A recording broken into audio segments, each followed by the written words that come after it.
Iminsi atumvikana mu bitangazamakuru bitandukanye ku rwego rw'isi nta wundi ni Minisitiri Min.Kayikwamba Backgr akaba ari Minisitiri w'Ububanyi n'Amahanga wa Repubulika ya Demokarasi ya Congo akaba umuyobozi wa diplomasi muri iki gihugu yongeye kugaragara kuri televiziyo mpuzamahanga Aljazeera aho yagiranye ikiganiro n'iyi televiziyo aganira ku bibazo bitandukanye bya Repubulika ya Demokarasi ya Congo byibanze ku ntambara ikomeje kubera mu burasirazuba bwa Repubulika ya Demokarasi ya Congo aho M23 ikomeje guhangana n'igisirikare cyabo FARDC gifatanyije n'Abarundi. Bagarutse rero kuri byinshi bigezweho uyu munsi atangaza ibiri ku mutima wa Tshisekedi, ku mutima w'Kinshasa, ibyo bari gutekereza ndetse na gahunda zose bafite mu biganiro bya Washington ndetse na Doha ndetse n'ibijyanye na FDL n'ibindi byose bitandukanye bijyanye n'ububanyi n'amahanga bwa Repubulika Iharanira Demokarasi ya Congo, ariko byose byibanda ku ntambara ikomeje kubera mu burasirazuba bwa Repubulika Iharanira Demokarasi ya Congo. Tugiye kugaruka rero kuri ikiganiro cyose uko cyakabaye, aho ari ikiganiro kirekire tugiye kubagezaho mu Kinyarwanda, ariko ni ikiganiro cyabaye mu rurimi rw'Igifaransa. Turagenda dusemura ijambo kurindi nk'uko bagiye babiganira kuri Aljazeera. Twise cyane rero reka dutangire ikibazo cya mbere cyabajijwe Minisitiri Min.Kayikwamba Backgr. So we understand talks are going on with Qatari mediation to try and reach a final agreement, a final peace agreement between the M23 and your government. Are you close to reaching that agreement?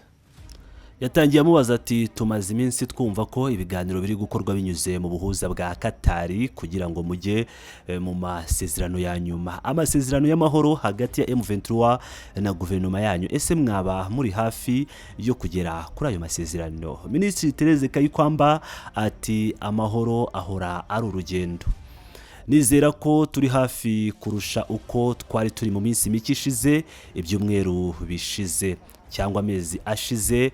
N'urugendo rurerure sinabihakana, hari n'igihe ruba rutoroshye cyane, ariko nanone guverinoma ya Congo iracyahagaze ku cyifuzo cyo kugera ku masezerano arangiza intambara burundu, amasezerano atuma hadahoraho umutekano muke no kwigarurirwa n'ibihugu by'amahanga bimaze igihe mu ntara zacu ebyiri zikomeye. Turi gukora ibishoboka byose ngo tube hafi yaho ibyo byagerwaho. Umunyamakuru ati ni ryari mwavuga ko bishoboka, mwatubwira ko bishoboka kuba mbere yuko uyu mwaka urangira? Minisitiri ati twakwifuza ko byaba mu byumweru ntibibe mu mezi. Umunyamakuru ati mwishimira ko byaba gutyo ariko koko mwizera ko bizaba bityo? Minisitiri ati turi gukora ibyo dushoboye byose, birumvikana ko bidaterwa natwe twenyine, bivuga ko bisaba abantu babiri kugira ngo ibiganiro bigende neza, kandi M23 igomba kugira uruhare rwayo. Twizeye ko bazakomeza kwitabira ibiganiro, twanakwifuza ko babikora mu buryo bwubaka birushijeho. Yakomeje umunyamakuru amubaza ati iyo muvuga ngo mu buryo bwubaka bisa naho hari ibyo mutishimiye bakoze n'ibiki?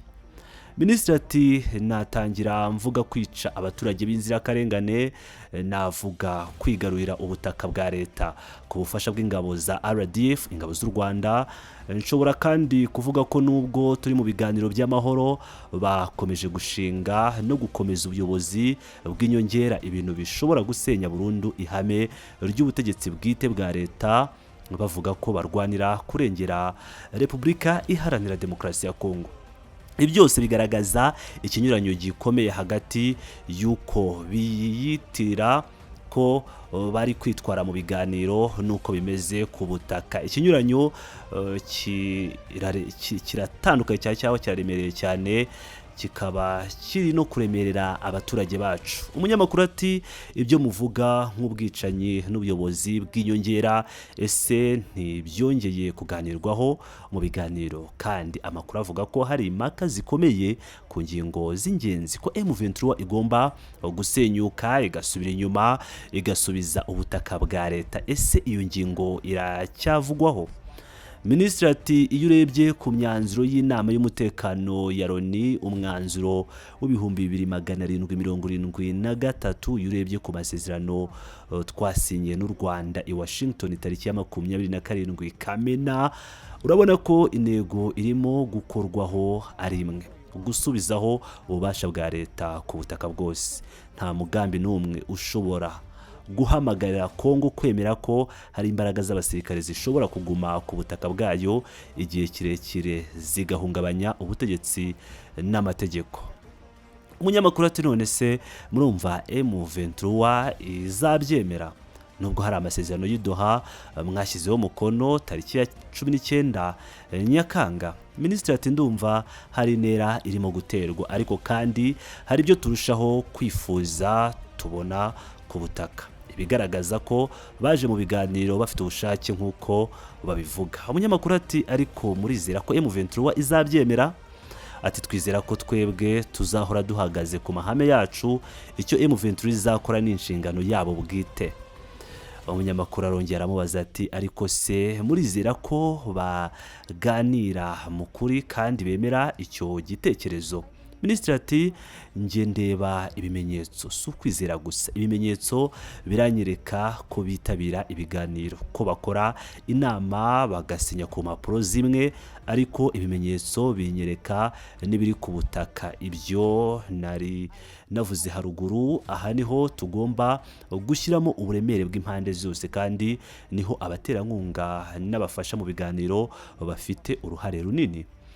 Umunyamakuru ati iyo muvuga ko mugomba kubigereranya, ese mubona koko M23 yiteguye gusenya ubuyobozi bw'inyongera cyangwa kuvanaho ibyo yashyizeho, cyangwa muragira amakenga ko barimo gushaka igihe cyangwa kugura igihe?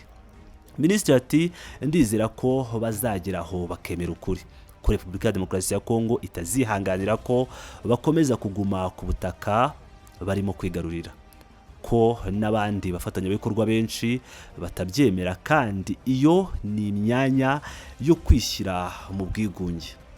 Mfite icyizere ko bafite kumva ko gukomeza uwo murongo ntacyo bizabagezaho, nta na rimwe bizemerwa, si na guverinoma ya Congo, si n'umuryango mpuzamahanga.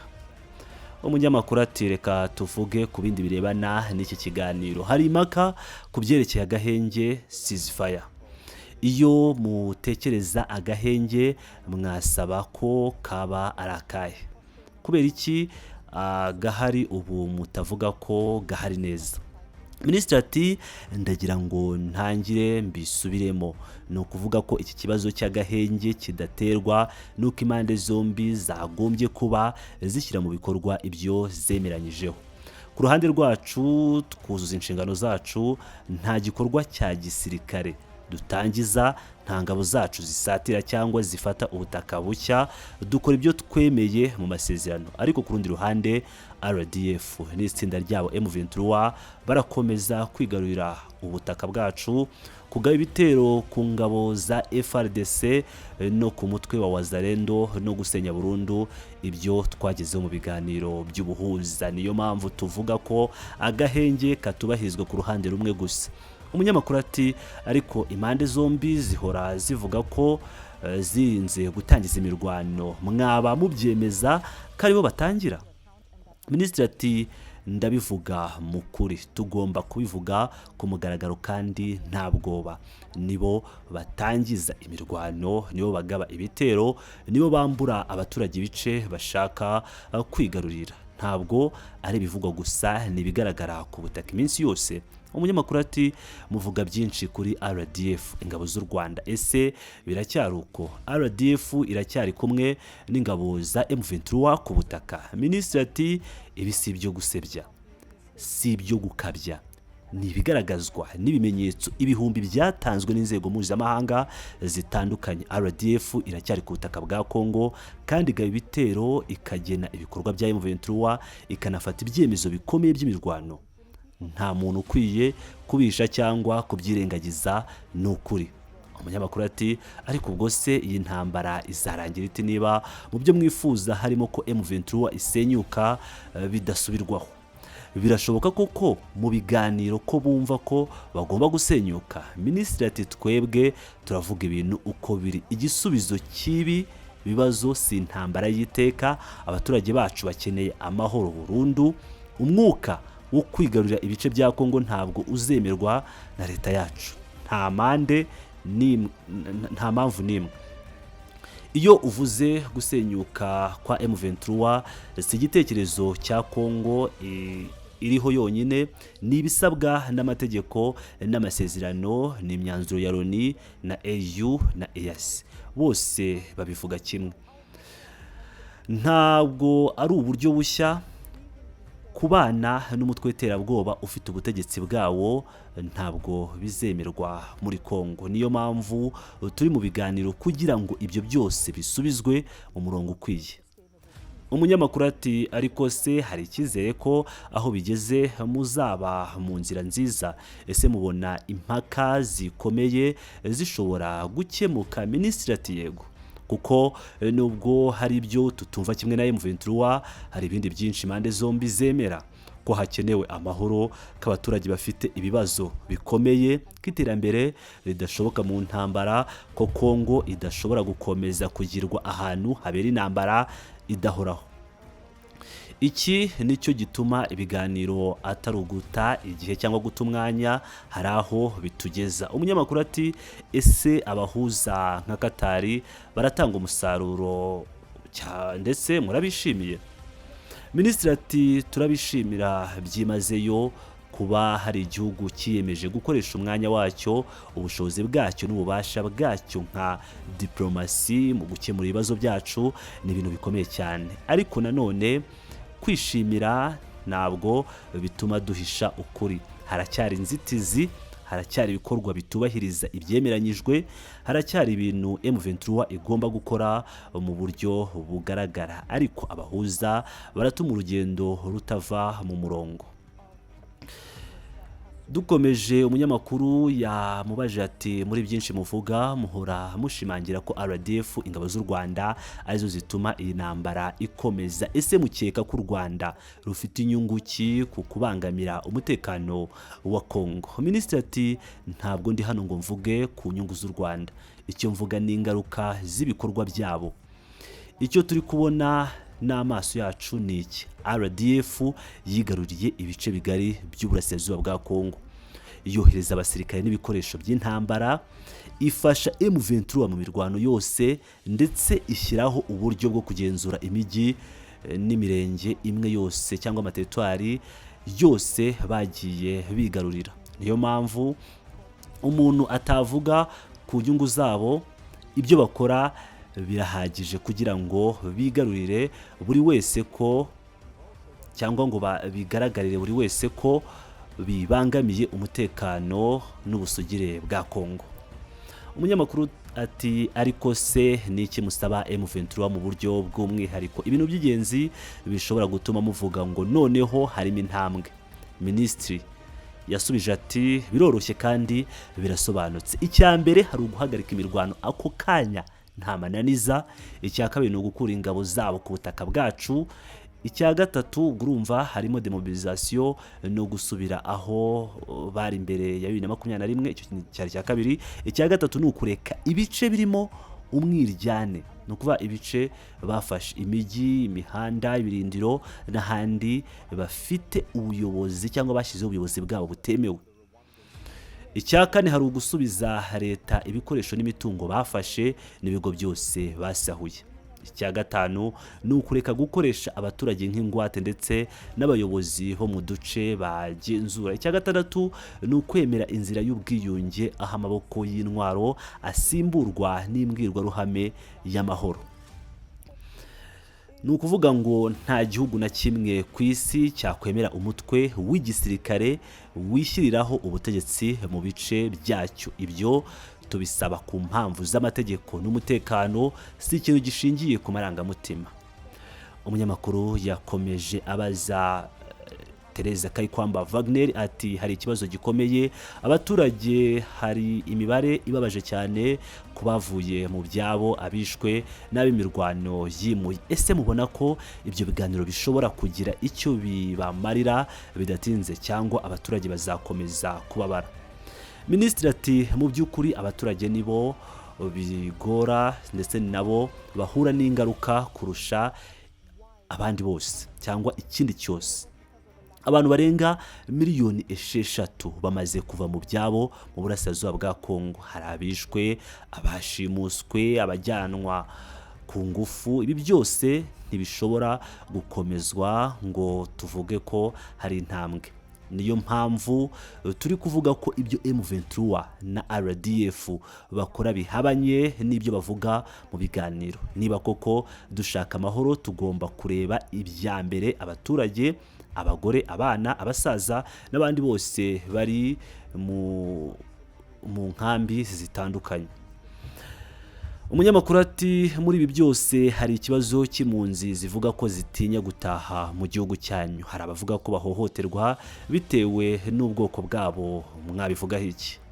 Minisitiri ati tugomba kubivuga mu kuri. Congo ntabwo iterera iyo ku kibazo cy'impunzi. Twemera ko hari abantu basize igihugu kubera imvururu, ariko ibyo kuvuga ngo bahunze kuko ubwoko runaka bwibasirwa na leta byose ni ibihuha. Mu Rwanda hari impunzi z'abahutu n'abatutsi. Muri Congo hari amoko menshi y'abaturage b'abanyekongo. Amategeko yacu ntaho umutekano ku bwoko runaka, aho umutekano abaturage bose. Gusa ibyo ntibivuga ko tutazemera ko haza gahunda yo kubafasha gutaha mu mahoro binyuze mu biganiro byemeranyijwe. Umunyamakuru ati ariko se murabona u Rwanda ruzahagarika kwivanga? Mubona hari ishusho yo kurangiza ubu buryo bw'imanza ziri hagati y'ibihugu byanyu byombi? Minisitiri ati turizera ko amahanga yose ahagaze ku mvugo imwe, arizo Congo ifite uburenganzira bwo kurinda abaturage bayo umutekano, ikabarindira umutekano. Nta gihugu cyemerewe kugaba ibitero imbere mu kindi. U Rwanda ruzahagarika kwivanga ari uko rwemeye kubahiriza ayo mahame. Guhagarika gushyigikira imitwe yitwaje intwaro, gukura abasirikare barwo ku butaka bwacu no kwemera inzira y'amahoro idashingiye ku mbaraga. Umunyamakuru ati reka tuvuge kuri MONUSCO. Hari abavuga ko kuva MONUSCO igiye kugenda haribwo umutekano wifashe nabi kurushaho. Ese mubona bimeze bityo koko, cyangwa mugira ngo ibyo batashoboye gukora ari nabyo bikomeje gutera ikibazo? Minisitiri ati MONUSCO yakoze byinshi mu myaka irenga 20 imaze mu gihugu cyacu, ariko turabivuga mu kuri. Iyo imbaraga z'amahanga zimaze igihe kirekire mu gihugu zigomba gutanga umusaruro ugaragara. Ariko aha ikibazo si MONUSCO gusa, nuko intambara yo mu burasirazuba idashingira ku kibazo cy'imbere mu gihugu, ahubwo ifite impande mpuzamahanga. Hari umutekano muke uterwa n'imitwe itwaje intwaro. Hari ibihugu bituranye bigira uruhare mu gutera inkunga iyo mitwe. Hari amabuye y'agaciro anyerezwa ajyanwa hanze mu buryo butemewe. Ibyo byose ntibishobora gukemurwa na MONUSCO yonyine. Umunyamakuru ati ariko ubwo mubona kuva MONUSCO igiye nta cyuho kizavuka mu mutekano? Minisitiri ati ntabwo dukwiye kugumana umutekano wacu twishingikirije ku muryango mpuzamahanga. Igihugu kigomba kugira ingabo zacyo n'ubushobozi bwacyo bwihagije. MONUSCO nitangira kugenda tuzakomeza gushimangira FARDC cyangwa kuyishyiramo imbaraga, ariko kandi dushyigikiye ko habaho ubufatanye bushya bw'ingabo z'akarere ubutaha butandukanye n'ubwa EAC buheruka, ubwo bwose bukurikije amahame yo kubaha ubusugire bw'igihugu. Umunyamakuru ati hari ababaza bati kuki mu burasirazuba haba amakuba menshi, kuki intambara zitajya zishira? Ese mubyumva mute? Niki gituma hahora imirwano? Minisitiri ati hari impamvu 3 z'ingenzi. Iya mbere, amabuye y'agaciro koruta zahabu, tin, tungsten, byose birahari ku bwinshi, kandi hari ibihugu byifuza kubigenzura ku buryo butemewe. Icya kabiri, umutwe w'ingabo zaturutse hanze M23 RDF ufite umugambi wo guhindura imipaka ishingiye ku mbaraga. Ibi ntibigomba na rimwe kwemerwa. Icya gatatu, imbaraga z'imbere mu gihugu zigize intege nke kubera imyaka myinshi y'intambara, bigatuma imitwe itwaje intwaro ibona urusobe rwo kugenda. iyo ibi byose ubishyize hamwe ubona impamvu mu burasirazuba hari ikibazo cyihariye mu karere k'ibiyaga bigari. Umunyamakuru ati ariko hari n'ibirego bivuga ko Congo nayo ifite amakosa, ko hari ibice by'abaturage batabona ko leta ibegereye. Babibona gute? Minisitiri ati ubuyobozi bwa Congo ntibuvuga ko ari nta makosa dufite, oya, ariko kandi ntidushobora kwemera ko ikibazo kimwe gikoreshwa nk'impamvu yo kwigarurira ibice byacu. Turimo kongerera abaturage serivisi z'imibereho, gusubiza ubuyobozi mu bice byose, kubaka imihanda n'ibitaro aho byangiritse, no kugarura icyizere hagati y'abaturage n'ubuyobozi. Ariko ibyo byose bisaba amahoro. Iyo utagira amahoro ntushobora no gutanga serivisi. Umunyamakuru yakomeje abaza Minisitiri Tereza Kayikwamba Backgr ati meruka kujya muri Goma mu bijyanye n'ubucuruzi bw'amabuye y'agaciro. Hari uruhande rumwe ruvuga ko hari ibihugu byifashisha amakimbirane ngo byinjize ibicuruzwa ku buntu, murabivugaho iki? Minisitiri ati nta rwitwazo, ibyo bivugwa ni ukuri. Hari amabuye y'agaciro yo muri Congo asohoka mu nzira zitemewe. Hari aho abacukuzi bacu bakandamizwa n'imitwe yitwaje intwaro, hakaba n'igihe ayo mabuye yambutswe imipaka ajya mu bihugu bituranyi bigahabwa ubwenegihugu bushya. Ni ukuvuga ngo origin fraud, ni ukuvuga ngo ayo mabuye y'agaciro agahabwa ubwenegihugu bushya, bakavuga ko yaturutse muri ibyo bihugu mu gihe ari aya Repubulika Iharanira Demokarasi ya Congo. Niyo mpamvu tubwira amahanga ko nta terambere rizabaho niba twemerera intambara gushyigikirwa n'ubucuruzi budafite umurongo. Amahanga agomba gushyira igitutu ku bihugu byose bireka amabuye yacu akanyerezwa. Ubucuruzi bw'amabuye y'agaciro bugomba kuba bushingiye ku mucyo n'amahoro. Umunyamakuru ati none se Congo irasaba iki ku muryango mpuzamahanga muri iki gihe hakomeje imishyamirano? Minisitiri ati dufite icyo dusaba, tukaba dusaba ibintu bitatu by'ingenzi. Icya mbere ni ugushyira igitutu gikomeye ku Rwanda kugira ngo rukure ingabo zarwo ku butaka bwa Congo, ruhagarike gushyigikira M23, rwemera inzira y'amahoro. Icya kabiri ni ugufasha Congo mu buryo bwo kongerera ingabo zayo ubushobozi, ibikoresho, imyitozo ndetse n'ikoranabuhanga n'ubukungu. Icya gatatu ari ukurinda abaturage bacu. Hari ugufasha impunzi, kubaka ibikorwa remezo byangijwe no gusubiza mu buzima busanzwe abantu barenga 6,000,000 bavanywe mu byabo. Ibyo nibyo dusaba umuryango mpuzamahanga kugira ngo amahoro atere imizi. Umunyamakuru ati reka tuvuge ku hazaza. Hari abavuga ko intambara imaze imyaka myinshi ku buryo hari abatakibona ko amahoro ashoboka. Ese koko mu rwego rwa politiki no ku rwego rwa gisirikare mubona inzira iganisha ku mahoro ishoboka cyangwa yoroshye? Minisitiri ati yego, amahoro arashoboka ariko ntabwo aza ku buryo bw'impano, aza ku buryo bw'inzira ifatika mu ntambwe eshatu. Kugarura ubutegetsi bwa leta ku butaka bwose, nta na gace na kamwe kagengwa n'abitwaje intwaro, haba M23 cyangwa indi mitwe iyobowe n'amahanga. Hari ukongera kubaka inzego z'umutekano, kugira FRDC ikomeye ifite ibikoresho bihagije, imyitozo igezweho n'ubuyobozi budakuka. Icya gatatu ari ukongera kubaka icyizere mu baturage. Amahoro ni imyumvire.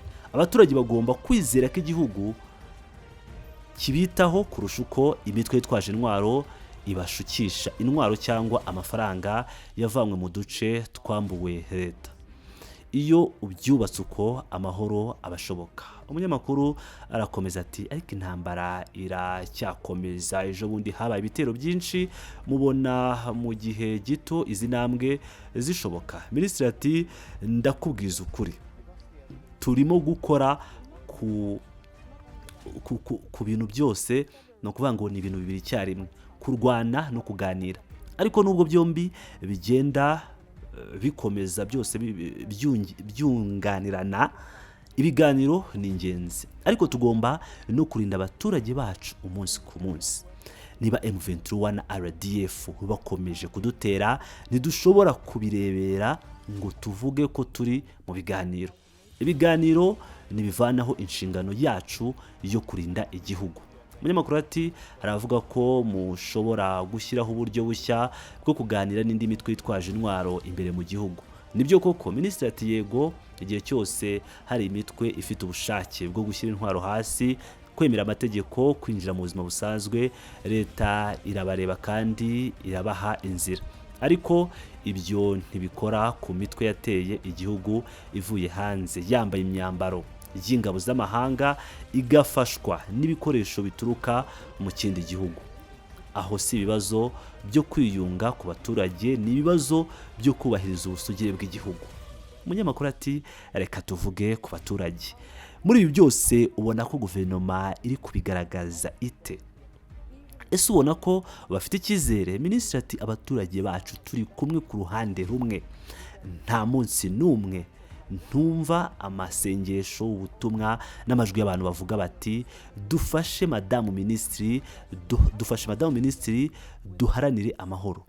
Abaturage bacu bararambiwe ariko barashikamye. Bifite icyo bitwigisha. Niba abaturage bacu bakibasha guhagarara kuri aya magambo, natwe nka leta tugomba gukomeza kurwana ku burenganzira bwabo.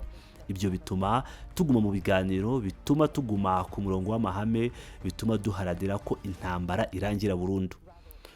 Umunyamakuru ati mu biganiro bya Doha hari abavuga ko hari ibintu byatangiye kwerekanisha impande zombi ko hari ubushake. Wowe ubwawe wahaye uru rugendo izihe ngingo z'ingenzi? Minisitiri ati hari ibintu bitatu by'ingenzi. Icyambere, impande zombi zari kubeza ibiganiro, ibyo ubwabyo ni intambwe. Icya kabiri, hari ibyemezo byasinyweho ndetse hari ibyo twatangiye gushyira mu bikorwa byo ku ruhande rwacu. Icya gatatu, hari abahuza bafite ubushake. Qatar yerekanye uruhare rwumvikana rufite intego yo kureba amahoro aboneka. Ariko intambwe z'ubwoko bubiri zitandukanye. Hari intambwe zo ku mpapuro, hari n'intambwe zo ku butaka. Turifuza ko izo zombi zigenda mu cyerekezo kimwe. Umunyamakuru ati ese kuva mwatangira ibiganiro hari byahindutse ku butaka ku buryo mubona ko hari intambwe nkeya nibura nubwo zaba ntoya? Minisitiri ati ku ruhande rumwe hari ahantu hamwe twabonye imirwano yagabanutse by'igihe gito, ariko ntabwo ari ibintu bihamye kuko akenshi imirwano iba yahagaritswe umunsi umwe igasukurwa ku wundi. Iyo niyo mpamvu tuvuga ko hakenewe imbaraga z'abahuza, imbaraga z'umuryango mpuzamahanga no kwiyemeza kwa M23 na RDF kuruta uko biri ubu. Minisita Min.Kayikwamba yahise abazwa ikibazo gikomeye cyane ati ese nabo hari amakosa bafite? Avuga mwebwe nyine, avuga FARDC na leta y'Kinshasa. Minisitiri yavuze ati none se niba hari aho abantu ku giti cyabo bafashije FDLR, kandi nshaka ko aha ariho dutandukanyiriza neza ibintu. Ntabwo ari politike y'igihugu, aho turavuga abantu ku giti cyabo, turavuga abantu ku giti cyabo baba bari mu ngabo.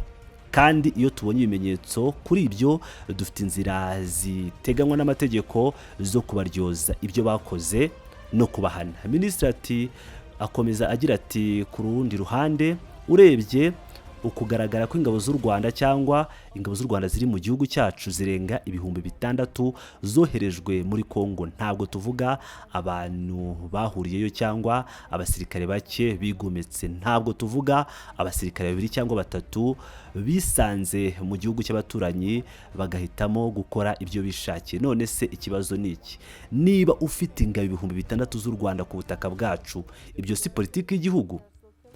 Umunyamakuru ati none se kuki wumva inama y'umutekano UN Security Council yahamagara ingabo za Congo kugira ngo zikumire ibyo bikorwa, aho kwita gusa ku bantu bake bayirimo badakora neza cyangwa bakora amakosa? Ese inama y'umutekano yaba yarasobanuwe nabi uko ibintu bihagaze? Niyo nsanganyamatsiko yawe cyangwa nibyo ushatse gusobanura? Minisitiri ati abo bantu ku giti cyabo baracyari mu ngabo, ni ukuri, kandi ingabo zose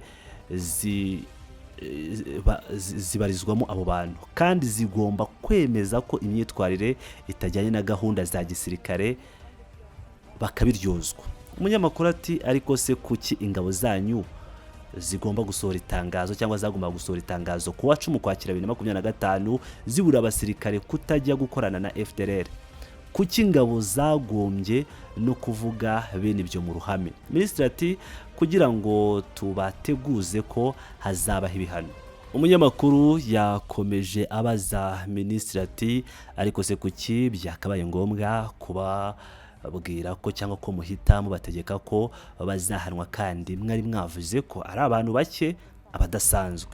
Ibi ntabwo byerekana ko ikibazo cyakwirakwiye cyane cyangwa cyinjiye mu gisirikare cyane. Minisitiri ati oya, ntabwo ari ibyo. Kuba ibintu wabitangaza ku mugaragaro ntabwo bivuga ko ikibazo gifite uburemere burenze. Kuvuga ikibazo ntibivuga ko kigeze ku rugero runaka ruteye ubwoba. Ikintu cy'ingenzi hano ni iki: dukorera mu mucyo, tugakorana n'abaturage bacu n'ingabo zacu ko ibyarenze imbibi bitazihanganirwa na gato. Minisitiri ati none mbese iyo niyo myitwarire twigeze kubona ku Rwanda? Nyine ubwo niko yakomeje avuga Kayikwamba ati iyo myitwarire ntabwo twigeze tuyibona ku Rwanda, ngo wenda u Rwanda ruvuge ku ngabo zabo 6,000 zibarizwa muri Congo ngo nimwinjire ku butaka mutemerewe, ntimusambanye, ntimwambura abaturage, ntimujyane amabuye y'agaciro, ntimwica abantu, nimwambura ubutaka abaturage. Ntabwo twigeze tubona na rimwe ubutumwa bw'inzego z'igihugu bwaturutse mu Rwanda bwihaniza ibikorwa bigaragara by'uko bishe amategeko mpuzamahanga bakigarurira ubutaka bwacu. Umunyamakuru ati muri icyo kintu kimwe cyasohowe ingabo za Congo zasabye FDLR kumanika amaboko. Ati ko yishyikiriza ingabo za Congo cyangwa iz'umuryango w'abibumbye MONUSCO. Ese hari abanyamuryango ba FDLR batangiye kumanika amaboko? Minisitiri ati yego, iyo bigeze ku gusubiza intwaro hasi cyangwa gushyira intwaro hasi, urugero ubutumwa bw'amahoro bwa Loni UN Peacekeeping, ubwo bavugaga MONUSCO, buhora bufite gahunda ihoraho yo kwakira abahoze ari abarwanyi bashaka gushyira intwaro hasi barimo n'abanyamahanga. Ibi ntabwo byigeze bihagarara, byahozeho kuva kera kandi biri ku meza kuva kera. Umunyamakuru ati ariko se biri kwihuta ku buryo mwabwira abareba iki kiganiro ngo mu byumweru cyangwa amezi FDLR ishobora kuba itakiriho, wabivuga? Minisitiri ati ni igice cy'amasezerano ya Washington twashyizeho umukono hamwe n'u Rwanda, kandi tubona ko ku butaka hari ibikorwa byinshi byo gukangurira abasirikare gushyira intwaro hasi. Wavuze rya tangazo ry'ingabo zacu, ariko kandi mu duce dufite mu maboko yacu twebwe nka leta dukora ibishoboka byose tugakangurira abaturage n'abari muri FDLR gusubira iwabo. Dukora uko dushoboye ku nzego zose zishoboka kugira ngo tubakangurire kumanika amaboko. Umunyamakuru ati none se uratekereza ko u Rwanda rukiri gushyigikira M23 ku rwego rumwe nubwo hari ibyemezo bya UN twavugaga? Minisitiri ati u Rwanda mu bijyanye n'icyo cyemezo cya UN ndetse n'ibindi byatangajwe na UN rugaragaza umwuka wo kwanga kubyumvira. Turabizi neza ko hakiri ingabo z'u Rwanda ku butaka bwacu, ko hakiri intwaro n'ibikoresho bari guha M23 uko ingano yabyo ingana n'ikindi ariko biriho. Umunyamakuru ati none ntimubona impinduka mu mibanire yabo na M23? Minisitiri ati oya, ntabwo tubibona. Umunyamakuru ati ku itariki ya 16 Kamena 2025 komiseri mukuru wa UN ushinzwe uburenganzira bwa muntu yabwiye inama y'uburenganzira bwa muntu Human Rights Council ko hari iperereza bari gukora ku iyicwa ry'abantu mu buryo bunyuranyije n'amategeko, gufungwa binyuranyije n'amategeko ndetse n'ishimutwa bikorwa n'ingabo za Congo. Ese ingabo za Congo zakoze ibyaha? Minisitiri ati niba hari ababikoze bazaryozwa ibyo bakoze. Abo bantu ku giti cyabo bazabibazwa n'urukiko rwa gisirikare. Umunyamakuru ati ese mwagejeje kuri UN icyifuzo cyo kubaha ibimenyetso ngo mubikurikirane? Minisitiri ati byakabaye muri ubwo buryo. Mu kwa kabiri inama y'uburenganzira bwa muntu ya Loni yafashe icyemezo cyo gushyiraho komisiyo yigenga yo gukora iperereza ryimbitse ku byabaye mu bice by'intambara. Ntabwo dutekereza ko bizaba iperereza rigamije kureba uruhande rumwe. UN izareba byose byabaye, kandi mu rwego rwo kubahiriza ukuri UN imaze igihe ivuga ku bihano n'ibyaha byakozwe na M23 n'ibindi bigo mpuzamahanga bibikora. Minisitiri yakomeje agira ati twakomeje kugirana ibiganiro byubaka na UN kuri ibi. Nta mpungenge dufite ku kugaragara kwa komisiyo yigenga, kuko twiteguye kubwira ukuri no kwishyira mu mwanya ukwiye. Tuzi ko tugomba gushyiraho inzego zihana ababigizemo uruhare no guha ubutabera abahohotewe. Minisitiri akomeza agira ati iyi komisiyo yari hari imbere ikaba yarabanjijwe n'itsinda rigomba gusura ibice by'uburasirazuba bwa Congo, ariko M23 yatumye bitaba, ibabuza kwinjira mu bice ifite mu maboko. Umunyamakuru ati ariko niba mukorana neza n'abagenzuzi, kuki hari raporo z'imiryango nka Amnesty International, Human Rights Watch zerekana ko hari ihohoterwa ryakozwe n'ingabo za Congo? Nko ku wa 20 Kanama, Amnesty ivuga ku gusambanywa ku gahato byakozwe n'ingabo za Congo mbere y'uko Bukavu ifatwa. Ku ya 15 Nzeri, Human Rights Watch ivuga ko ingabo za Congo zarashe zigahitana abaturage b'inzirakarengane batari bafite intwaro cyangwa batitwaje intwaro. Ariko kandi ku ya 18 Nyakanga, Amnesty yasabye amakuru ku ngabo za Congo. Nta gisubizo yabonye. Kuki mutaganiye nabo ngo mube mwakemura ibibazo? Minisitiri ati ibyo ndabanza kubyemeza neza mu buryo bwihariye ku iyo dosiye, ariko navuze ko na cyane ku bijyanye na UN, aho aribo duhora tubana nabo, duhora mu biganiro byubaka. Ibi bivuga ko rimwe na rimwe twumva ukuri gutera intimba, ariko tukemera kumva no gukorana na UN mu kureba uko twabikosora. Minisitiri ati yakomeje agira ati niyo mpamvu ibiganiro byubaka ari ingenzi, ubushobozi bwo kwakira amakosa, kuyigaho mu buryo butanga ishusho nyayo no gufata ingamba zo kubikosora, cyane cyane binyuze mu bihano. Kandi koko hari ibihano byatanzwe, ntabwo ibintu byabaye mu kwezi k'ubusumbane butagira iherezo. Hari ubwo abakoze ibyaha babihanirwaga. Hari n'ingamba zo gukumira ibindi byahungabanya umutekano cyangwa ibindi bibazo byabaho. Dukorana n'abafatanyabikorwa mpuzamahanga nka UN, baduha amahugurwa ku ngabo, ku gipolisi ndetse no kubashaka ibimenyetso, kugira ngo twubake inzego zikomeye zo gukumira cyangwa gukurikirana abarenze ku mategeko. Umunyamakuru yakomeje agira ati Minisitiri dukomeje kumva ko hari ibikorwa bikomeye birimo gukorwa ku butaka bw'uburasirazuba bwa Congo, ariko kandi ibiganiro by'amahoro birakomeza. Ese wumva muri iki gihe ikibazo cy'umutekano gihagaze? Minisitiri ati umutekano ni ikibazo gikomeye cyane kandi ntitwabasha kwihutisha inzira y'amahoro, ariko leta ya Congo ikomeje kuba yaharanira ko ubutaka bwacu bubungabungwa kandi ko abaturage bacu batabuzwa amahoro. Ibyo dukora byose biri mu rwego rwo kurinda abaturage bacu no gushyigikira ibikorwa by'amahoro birambye. Umunyamakuru wa Al Jazeera yakomeje abaza Kayikwamba ati hari abibaza niba ibiganiro byaduha cyangwa ibya Washington byaba bihagije ku rwego rwo gukemura ikibazo cya M23. Utekereza ko ibiganiro bifite ubushobozi bwo kugera ku musozo cyangwa ku mwanzuro? Minisitiri ati ibyo biganiro bifite ubushobozi, ariko tugomba kwibuka ko ari inzira ndende.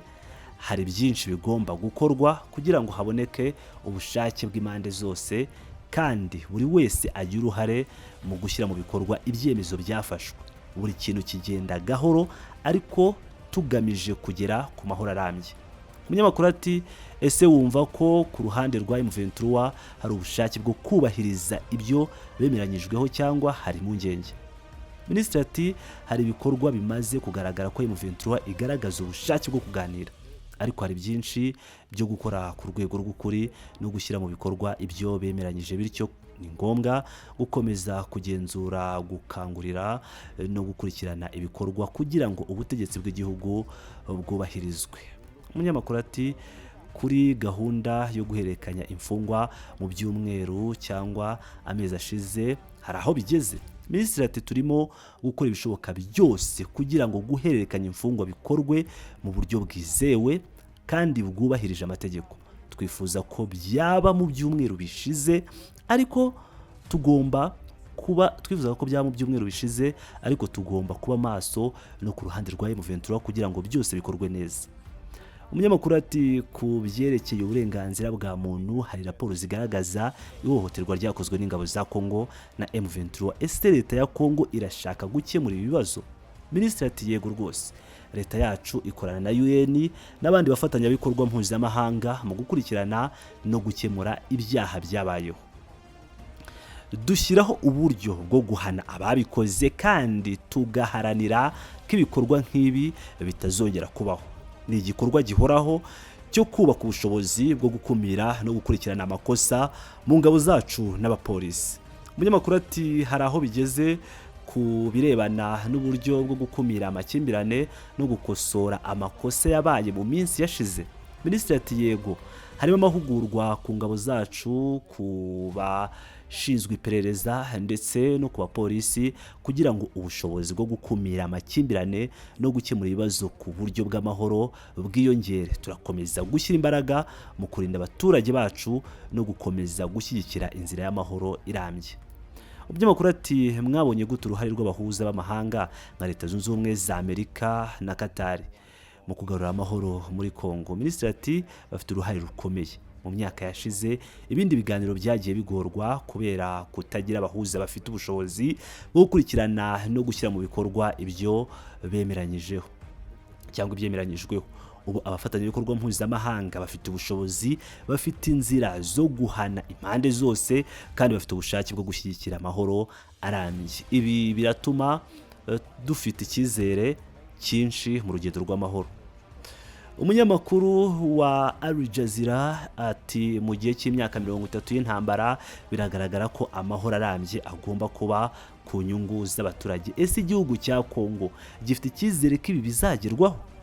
Minisitiri ati yego, dufite icyizere, turimo gukora ibishoboka byose kugira ngo amahoro arambye aboneke kandi ku butaka bwacu, abaturage bacu n'umutekano w'igihugu bishyigikirwe.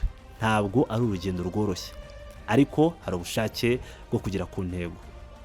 Umunyamakuru ati mwakomeje gusobanura inzira zose z'amahoro, ubushake bwo gukurikirana ibyaha no gushyira mu bikorwa amasezerano. Ese hari ubutumwa mwaha abaturage ba Congo no ku ruhando mpuzamahanga? Minisitiri ati ubutumwa bwacu n'ubu: leta ya Congo iharanira amahoro arambye, ubutegetsi bwiza no kubungabunga ubusugire bw'igihugu. Duharanira ko abaturage bacu babona umutekano n'iterambere kandi twizeye ko abahuza mpuzamahanga, ibihugu by'inshuti n'imiryango mpuzamahanga bazakomeza kudufasha muri uru rugendo. Ubufatanye no gukorana nibyo bizatuma amahoro arambye aboneka. Umunyamakuru yasoje amushimira ati murakoze cyane Madamu Minisitiri. Minisitiri ati murakoze cyane, nanjye murakoze kuba mwadutumiye. Thank you so much for having me.